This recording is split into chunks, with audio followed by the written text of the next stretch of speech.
What's up, Dirty Cones? It's Tuesday. It's 6:30. I have a confession. I like Ariana Grande and Taylor Swift. And check out this cricket, grasshopper, has been with me all day. Hasn't moved, hasn't left me. I believe he's Jiminy Cricket. He's watching out for me. Because he's seen the way San Antonians drive. That's why he's scared. He's petrified. He's like, I ain't going nowhere, dude. This place ain't safe. So, a lot of questions. I know you guys have a lot of questions. A lot of answers. It's alright. So, question number one.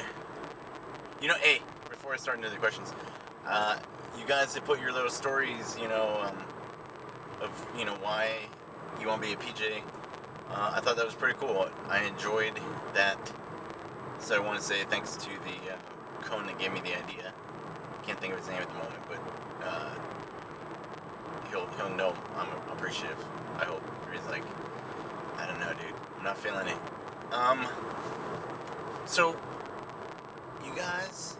So the question was basic training. Like, you guys are all preparing for in-doc, you're all preparing for dev, you're ready to go, but you don't know about this brick wall that's coming your way. And it's not that basic training isn't hard, it's just the average person in the Air Force doesn't need to do what you need to do.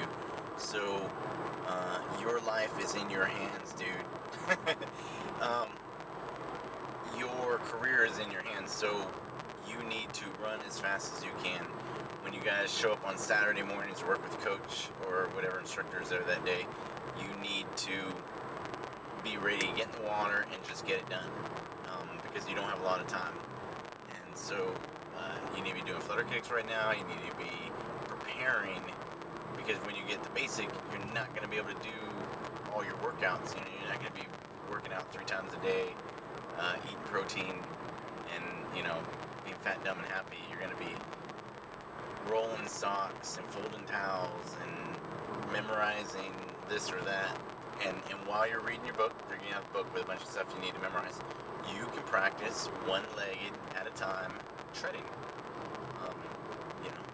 You can practice all that kind of stuff. Read, move your legs, call it good. I got Rob here training with me. Came for 2 days. That now makes 3 people that have come. And I think it's going pretty good. I'm excited. We had a good day in the pool. He had a nice underwater, so I didn't have to really do much. Just a little tweak here or there. Dude, it's all about, I could tell that he's been working out. I could tell he was serious, I think that is what's important. You guys gotta take this stuff serious. So back to basics. So at basic, you're gonna be stuck. You're just gonna be stuck. You're not gonna be able to work out as much as you want. So you need to throw in some more training. Be prepared to memorize a bunch of stuff. Be prepared to, it's a different kind of interesting, because they gotta teach you guys. They're gonna, you're dumb cones, and you don't know anything, and so you're like, so you learn some patience. It'll be like when you go to airborne school, and you realize that airborne school is basically Air Force appreciation. You're like, thank God I joined the Air Force, because this Army stuff is crazy. So, if you guys, I'm serious, if you're looking to train, come to me, or I'll come to you, whatever. You pay to come here, you work with me. You pay for me to go there, I'll work with you. I think it works out. So, dang it, forgot the questions.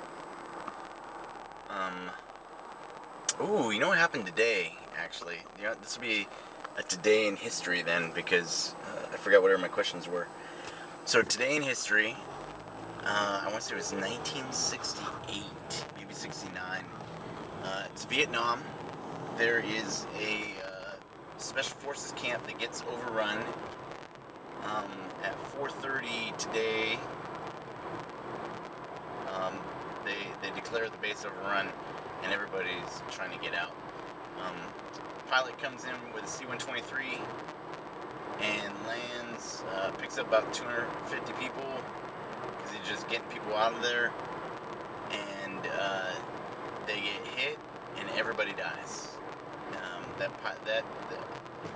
That base was totally about to be overrun. They had mortars everywhere. They were shot down. I want to say a Sky Raider and some other cargo plane. So nothing's getting off it. They had that plane just crash at the end of the runway. Things were looking bad. But they actually, out of the 1,500 guys that were on the base, civilians, women, children, along with the ODAs,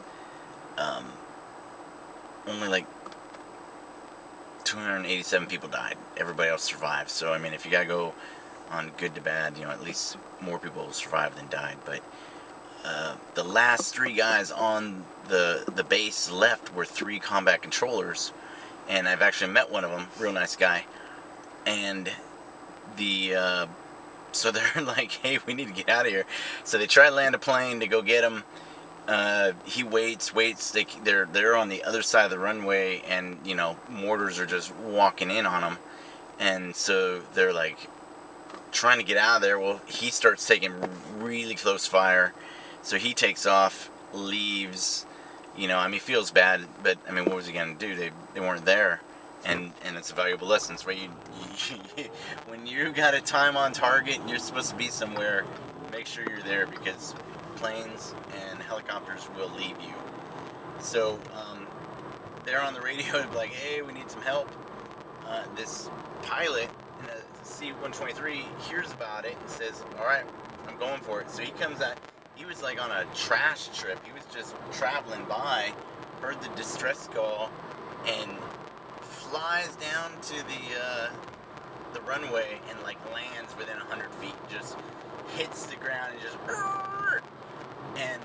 right into a ditch. The controllers come, hop in. They're taking mortar fire. They're just shooting at them. I think when they landed, they had 300 bullet holes in the bird, and everybody's like, holy moly.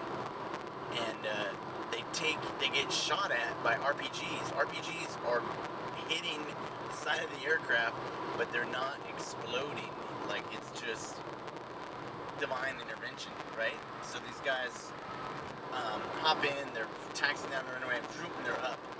When they landed, this is when they discovered that they had these 3 RPGs just sticking out the side of the plane. They didn't go off. I mean, mind blowing, dude. That's the way it goes sometimes. You're that lucky, or you're that blessed, or possibly they're the same thing.